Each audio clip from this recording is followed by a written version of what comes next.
Bonjour à tous, ici Ben, bienvenue dans cette nouvelle vidéo update dans laquelle nous allons parcourir les nouveautés de la version 76 de Arbor. Alors aujourd'hui on a un agenda assez rempli parce qu'on vous a préparé une très belle mise à jour, donc sans perdre de temps, démarrons. Le mois dernier, on a vu que dans Arbor, on pouvait dorénavant créer en toute autonomie son compte gratuit, et c'est d'ailleurs ce qu'on avait fait en utilisant un compte Google. Donc je vais tout simplement me reconnecter sur ce compte que nous avions créé ensemble, rechoisir donc mon compte Google ici, et déjà ce qu'on peut constater, c'est que dans cette galerie, j'ai uploadé au préalable quelques nouveaux assets, en plus des assets par défaut qui sont proposés par Arbor. On voit qu'on a ici un cadenas, on a ici des gants de sécurité, un appareil pour mesurer la tension, donc différents éléments dont on va se servir aujourd'hui dans la démonstration. Si vous allez ici dans votre profil, on peut constater que on est bien sur une version starter, donc c'est-à-dire une version gratuite de Arbor, et sur cette version gratuite, déjà, vous allez pouvoir bénéficier donc de la grosse nouveauté de cette mise à jour, c'est-à-dire l'IA de Arbor, et donc vous avez un compteur ici de crédits, et qui est crédité à 900 crédits, donc vous allez pouvoir utiliser ces crédits pour tester cette nouveauté. Donc, je vais tout de suite vous montrer comment fonctionne l'IA de Arbor, le but étant évidemment de simplifier au maximum la création d'expériences en XR. Donc on va aller dans les projets et on va commencer déjà par constater qu'on a ce premier bouton Create with AI qui va donc nous lancer la pop-up de création en utilisant l'IA de Arbor. Donc si je clique sur ce bouton, on va arriver face à un formulaire assez simple dans lequel on va simplement nous demander d'expliquer le projet que nous avons en tête. Donc un nom de projet, un commentaire, un document qu'il va falloir fournir qui contient la matière première, c'est-à-dire le savoir technique, par exemple, que vous voulez distiller au sein de cette expérience XR, et puis ensuite un prompt qui va consister en fait à donner ses intentions. Donc nous, ce qu'on va faire aujourd'hui, c'est qu'on va tenter de reproduire une expérience que j'avais créée pour un CFA, donc un centre de formation, il y a quelques mois de cela, une expérience qui consistait à former des apprenants, des jeunes apprenants d'un CFA à de l'habilitation électrique, c'est-à-dire apprendre à un jeune à mettre en sécurité une armoire électrique. Donc, on va déjà commencer par donner un nom à notre projet. Ensuite, on va donner un commentaire. Ce commentaire, il pourra être pris également en contexte par l'IA de Arbor.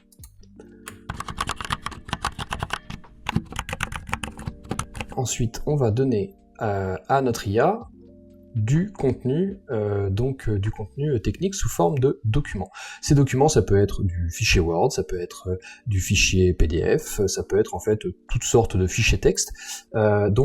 Ici, je vais aller chercher ma procédure que j'ai créée, donc c'est tout simplement une procédure textuelle, je peux vous montrer d'ailleurs très rapidement à quoi elle ressemble. Donc c'est simplement un document, on voit qu'on a une image ici avec un titre, l'image de mon armoire électrique, ensuite un objectif qui est marqué ici noir sur blanc, que je vais pouvoir d'ailleurs repréciser en prompt, puisqu'il s'agit bien de l'intention pédagogique que je veux mettre en œuvre dans cette expérience. Et ensuite, tout de suite, des règles de sécurité, le matériel nécessaire et les étapes. Donc étape 1, identifier l'armoire à la zone de travail, étape 2, couper l'alimentation électrique, etc. Et donc on a une procédure assez simple qui consiste à expliquer le déroulé des étapes de mise en sécurité d'une armoire électrique. Donc c'est ce document que je vais donner en entrée à mon IA. Voilà.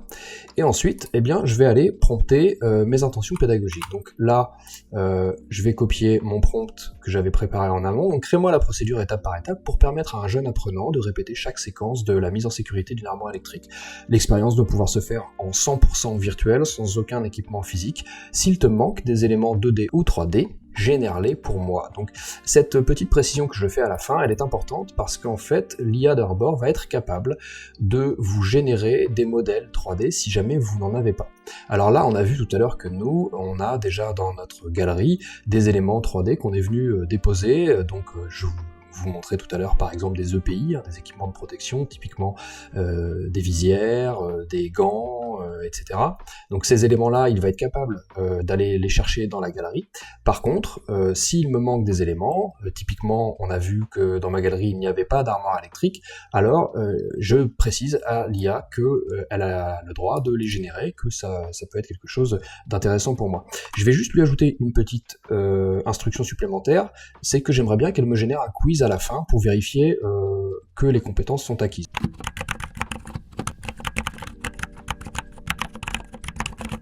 Alors maintenant, eh bien, je vais pouvoir, dans un premier temps, faire une preview, une prévisualisation de ce que mon IA va pouvoir me générer. Donc je vais lancer immédiatement la preview. Voilà, donc on se retrouve quelques minutes plus tard et on peut voir que l'IA de Arbor est venue m'afficher la fenêtre de preview textuelle dans laquelle je vais pouvoir consulter le projet qu'elle me propose sur la base de ce que je lui ai demandé sous forme de prompt et grâce au document que je lui ai donné en entrée. Donc on voit qu'on a déjà une vue d'ensemble qui m'est donnée avec le nombre de scènes, le nombre de ressources, avec le distinguo entre les modèles 3D et les images 2D. Elle reprend le thème global et ensuite j'ai une analyse scène par scène, donc on voit que j'ai bien introduction et sécurité scène 1 sur 13 et qu'elle va me dérouler comme ça à chaque fois le descriptif de chaque scène avec à chaque fois ce que voit mon utilisateur, la disposition spatiale et ce qu'elle me propose en termes d'interactivité.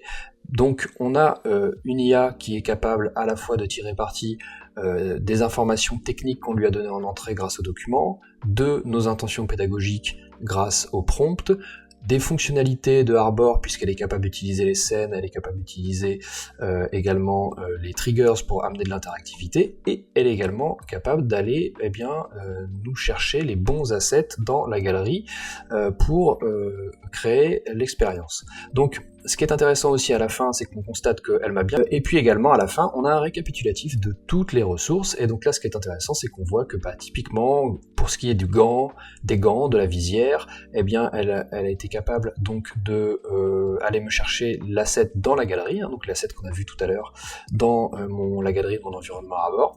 En revanche, pour l'armoire électrique, eh bien, c'est une image qu'elle est allée me chercher dans mon document, donc le document PDF que je vous ai montré tout à l'heure, eh bien, elle est allée chercher et extraire l'image 2D.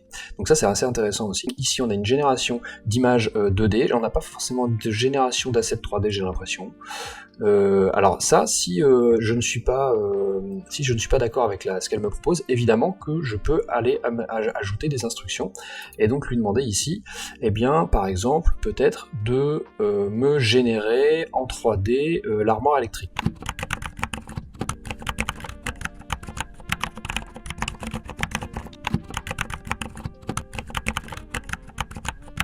Voilà. Et là, donc, je vais faire Remix with AI pour lui demander de remixer sa proposition. Voilà, donc la génération est terminée. Je vais pouvoir aller tout en bas pour voir si au niveau de l'armoire électrique, voilà, donc elle a bien pris en compte ma demande, puisque l'armoire électrique est bien un modèle 3D dorénavant, et donc une armoire électrique industrielle ouverte montrant des composants internes comme des disjoncteurs et des câbles, et ça a été entièrement généré par l'IA.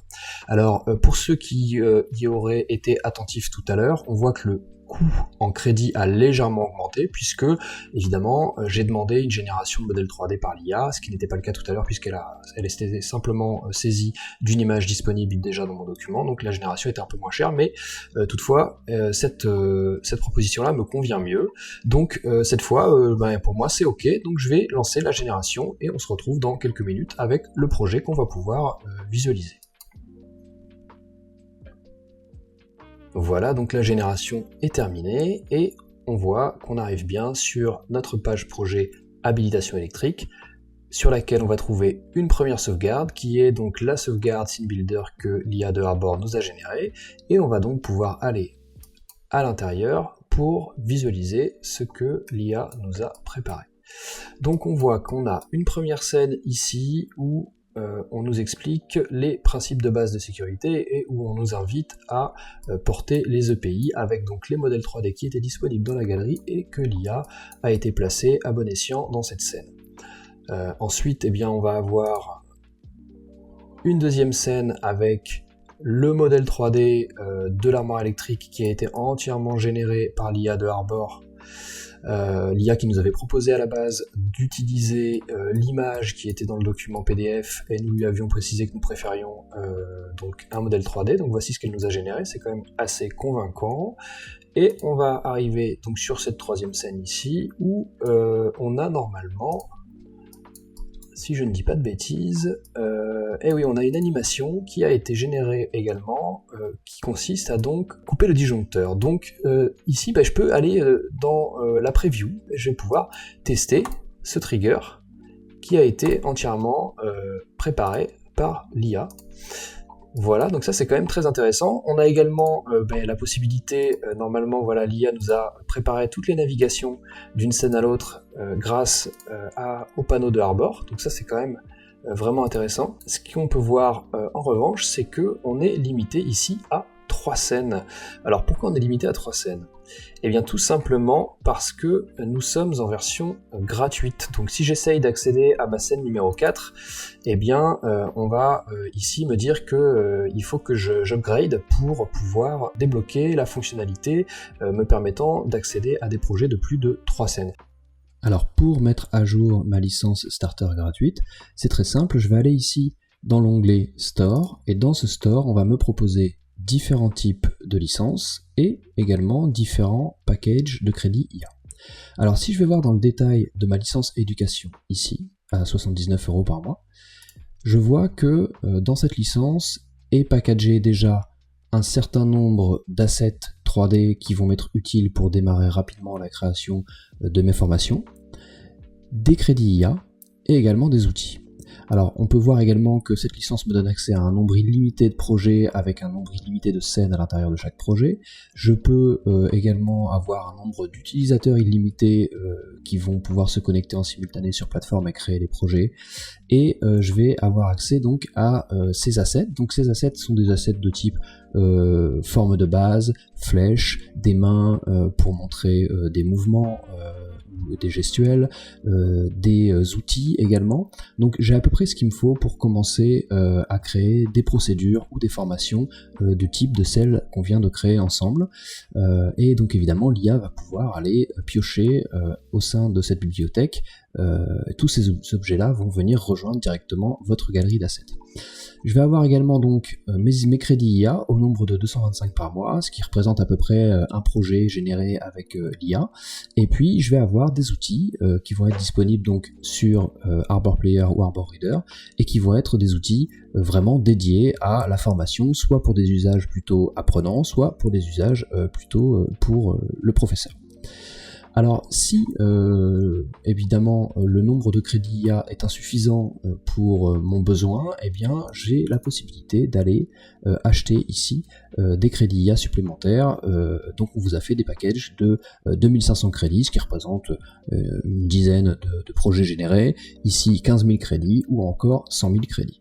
Alors pour ensuite venir souscrire à une licence, ce que je vais faire, c'est que je vais venir cliquer sur le bouton plus ici et immédiatement on va venir me demander le nombre de devices dont je vais avoir besoin. Donc évidemment, si par exemple je suis un professeur et que je compte donner des cours immersifs à une dizaine d'élèves en simultané, eh bien je vais venir ici mettre par exemple 11 utilisateurs, donc mes 10 étudiants plus moi, et donc ça va me permettre d'avoir le parc de devices dont j'ai besoin pour donner mes cours.